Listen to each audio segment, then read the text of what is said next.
Nous appelons M. Mohamed Ould Lian. السلام عليكم ورحمة الله تعالى وبركاته.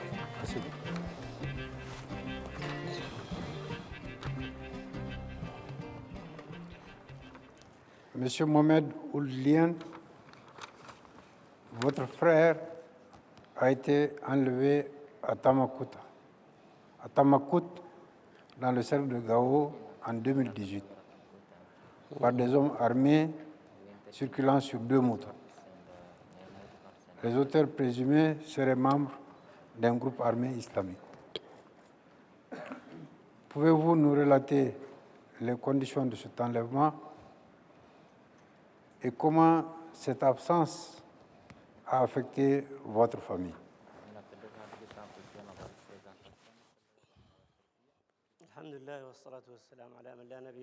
Louange à Dieu, salut soit sur le prophète, Mohammed sallallahu alayhi wa sallam. Je vous salue encore. Je suis Mohamed Ould Lian, j'ai 62 ans. J'ai 2 femmes mariées et 13 enfants, filles et garçons. J'ai 13 enfants, dans tous les cas, filles et garçons.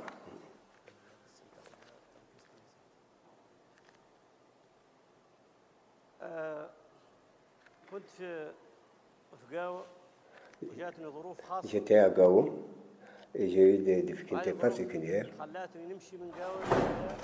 Et ces difficultés m'ont amené à partir jusqu'à Djema. J'étais à Djema. J'ai fait 6 mois et 7 mois. Il y a une histoire où seul coup mon frère, il y a des motos qui sont venus, qui sont à la porte chez lui. Et mon cousin les a rencontrés. Ils lui ont demandé est-ce que Serkou est là. Il leur a dit oui, Serkou est sorti. Il est parti avec eux parce que les motos étaient encore un peu loin. Ils sont loin de la maison. Mon cousin leur dit où est-ce que vous amenez mon frère, l'homme là? Il leur dit tout de suite il va revenir. Il s'est entendu, il est retourné à la porte. Ils l'ont monté sur les motos. 4 hommes bien armés sur 2 motos. 3 mois après, ils m'ont informé de l'histoire. On va voir ce qui va se passer. Mais toi, reste un peu dans tes problèmes. Attends que ton patron arrive. 3 mois après, il y a un autre groupe est venu cette fois-ci dans des voitures. Et ils ont pris donc le 2e homme, mon cousin, qui a été élevé par mon propre cousin, nos pères sont des frères. Et ils l'ont amené. On m'a contacté, donc la famille a fui et a quitté le ménage avec leur famille, etc. Ma famille, tout le monde, c'était la débandade, tout le monde a quitté. Personne ne sait comment mon petit frère m'a demandé ce qui est arrivé. Voilà ce qui est arrivé. Mais il faut nous envoyer un peu d'argent. Je suis arrivé à Orange Money, j'ai envoyé 250 000 et ils ont pris un camion. Oui. Et le camion les a amenés à Gao. Depuis qu'ils sont restés à Gao, quelques temps après moi, je suis arrivé à Gao. Quand je suis arrivé, j'ai trouvé que les moyens ne nous permettent pas de rester à Gao. Et les moyens, vraiment, parce que les animaux que nous avons n'existent plus. Tout ce qu'il y avait dans les magasins sont partis. Il n'y a que les femmes et les hommes. Serkou a une famille, il a 7 enfants. Et Mohamed, il a une famille et ses enfants sont 5. C'est ça les 2. Et toute cette charge-là est retournée sur moi, c'est moi qui suis chargé. Et celui qui avait la charge de toute ma famille, il avait 2 camions, il amenait du grain. Et même les gens de Kamtouta ont été les Noirs, les Kéressouk, tout le monde a nécessité, les Arabes, les Imrades, tout le monde, avec sa disparition, parce qu'il leur donnait des dettes. Particulièrement pendant la saison chère, quand les animaux sont maigres, etc., les animaux ne peuvent pas bien les vendre. Lui, il leur donne des crédits jusqu'à ce que leurs animaux soient gras. Et depuis qu'il a disparu, c'est avec sa disparition, c'est pas à nous seulement que ça a fait du mal. Mais ce n'est pas à nous seuls aussi que c'est arrivé. Il y a eu beaucoup d'autres gens que vous n'avez pas vu. Il y a beaucoup de gens qui ont connu ce sort. C'est la peur, il y a la peur du retour ou la peur de venir ici. Les gens que nous, tous les gens aussi, les cousins, beaucoup de gens ont souffert comme moi. Ils n'ont pas pu venir ici. Je ne suis pas le seul à souffrir de cette façon.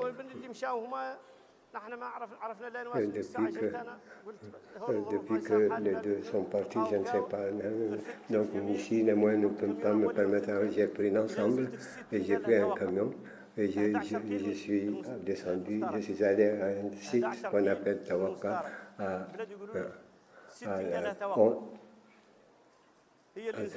site qu'on appelle Tawaka, à 11 km de Al-Mustarat. J'ai construit des cases et nous y habitons. Il n'y a aucune aide ou une assistance venue de quelque part que ce soit. J'étais aux ONG là, pour les droits de l'homme, à l'HCR, je suis venu à vous. Vous, au moins, vous nous avez écoutés parce que depuis 2018, vous m'avez appelé. Ça, c'est un problème de 2018. Et puis, vous de Sévéchel, en tout cas, vous avez fait votre devoir. Personne ne nous a jamais dit, on va vous aider, on ne va pas vous aider jusqu'à présent. Personne ne nous a aucune ONG nationale ou internationale ou commerçant de mes parents ou non de mes parents. Non, ça, c'est des gens qui ont rencontré des difficultés, on doit les aider. Personne. Ou bien au moins nous venir nous saluer ou plaindre de notre sort imperfect. C'est ça, en tout cas, mon problème. Et c'est ce que nous devons faire. Je suis venu pour Mohamed et seul pour Mohamed. Et c'est ce que je connais de leur histoire. On n'a eu aucune de leurs nouvelles jusqu'à aujourd'hui. On ne sait pas s'ils vivent ou ils sont morts ou ils sont vivants. Si au moins on a pu trouver leur tombeau, leur cadavre, tout ça. On sait qu'il y a la mort, nous croyons à Dieu et la mort vient à tout le monde, sur tout le monde.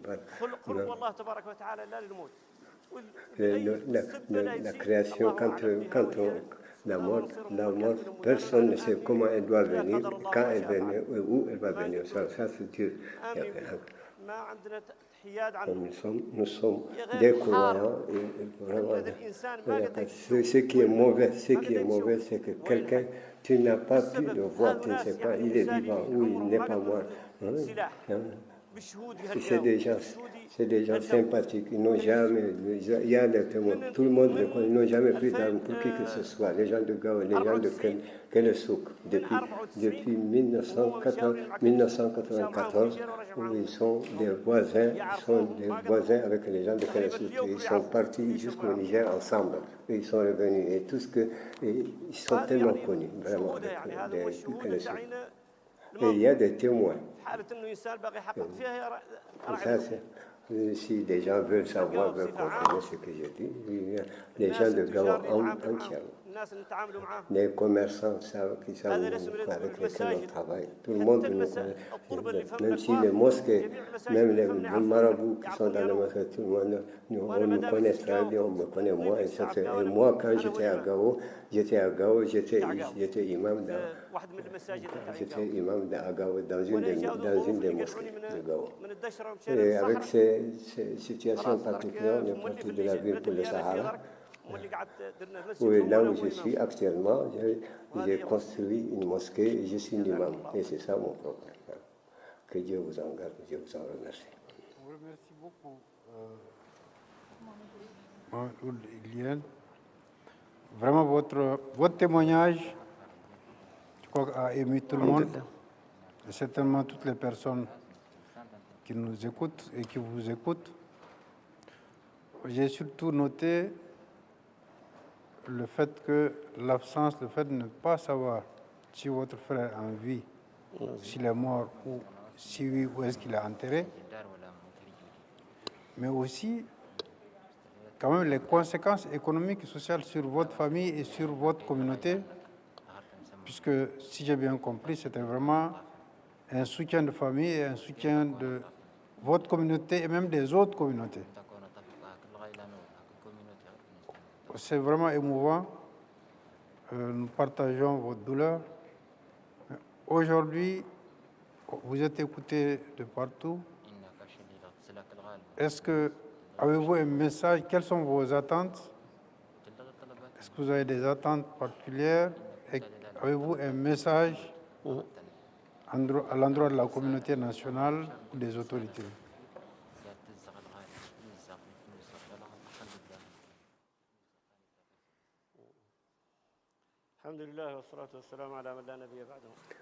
Louange à Dieu, salut soit sur le prophète. La seule demande que la justice et l'État, faut que la justice et l'État me confirme la situation de mes frères. Voilà. C'est Serkou, mon frère, et Serkou de Liyen et Mohamed Dahima, qu'on sache s'ils sont vivants ou morts. S'ils sont morts, moi, je crois à Dieu. Et je pardonne. Je pardonne vraiment. Je pardonne vraiment. Mais qu'on me dise, voilà, ils sont dans cette forêt, dans cette dune, ou dans cette plaine. Dans cette plaine. On les a enterrés ou bien ils ont été dévorés par des hyènes ou des lions, c'est tout, ou des fauves.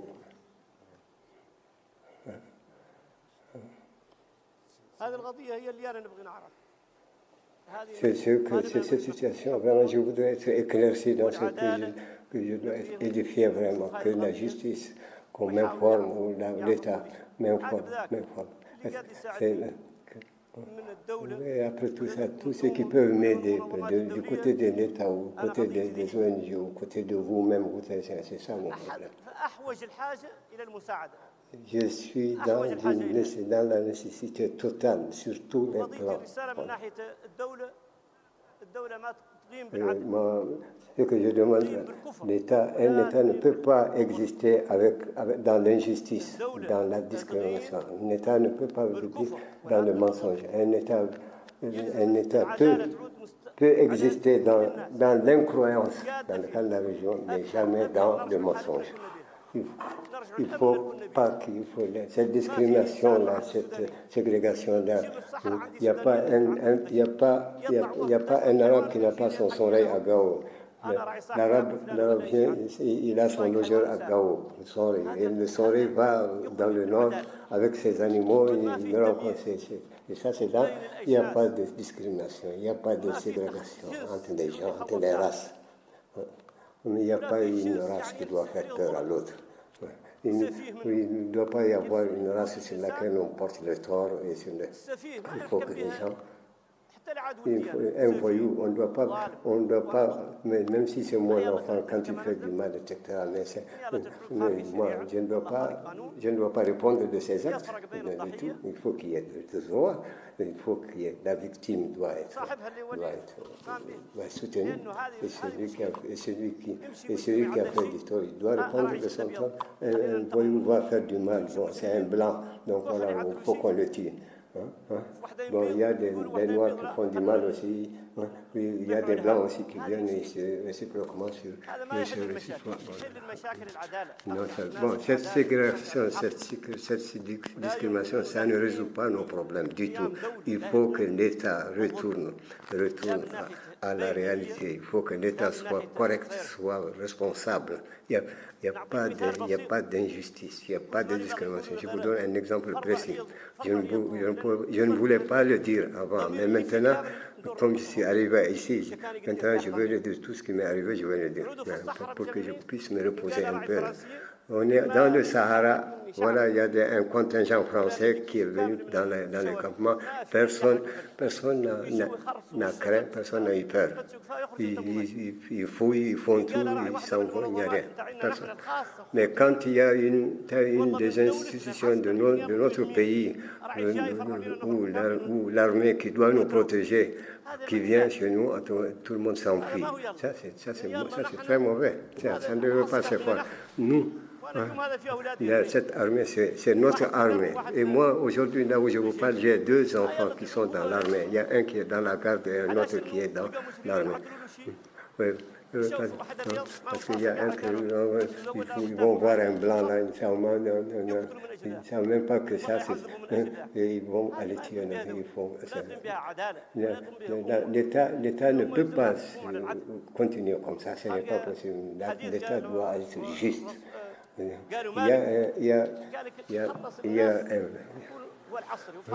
Les gens doivent voir un peu l'Asr. Et ça, c'est un verset.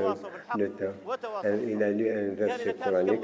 Il faut que si tout le monde s'est contenté de ce verset, c'est-à-dire dans ce verset-là, on dit les gens doivent, par le temps, les gens doivent se tolérer, se pardonner, etc. Et je remercie tout le monde, tous ceux qui sont présents.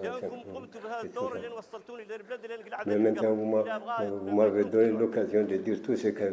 Mais maintenant que j'ai dit tout ça, là, maintenant tout ce que j'ai dans le cœur, c'est maintenant que n'importe qui veut me tuer. Moi, j'ai peur, c'est parce que j'ai eu peur de la mort que j'ai quitté mes frères et je suis parti jusqu'à Adjama. Mais maintenant que je suis venu chez vous, vous avez tout, vous m'avez donné l'occasion de faire dire tout ce que j'ai fait.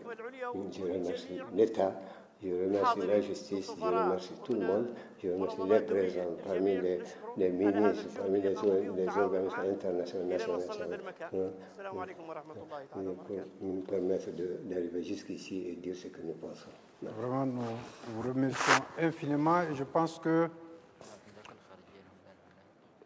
vous avez terminé sur quelque chose de tout à fait vrai que je pense que tout le monde doit noter. C'est que vous dites que on ne doit pas sanctionner quelqu'un ou s'en prendre à quelqu'un parce qu'un membre de sa communauté a commis une faute. Donc, dans toutes les communautés, il y a des gens bien, il y a des gens moins bien, il y a des gens mauvais, c'est dans toutes les communautés.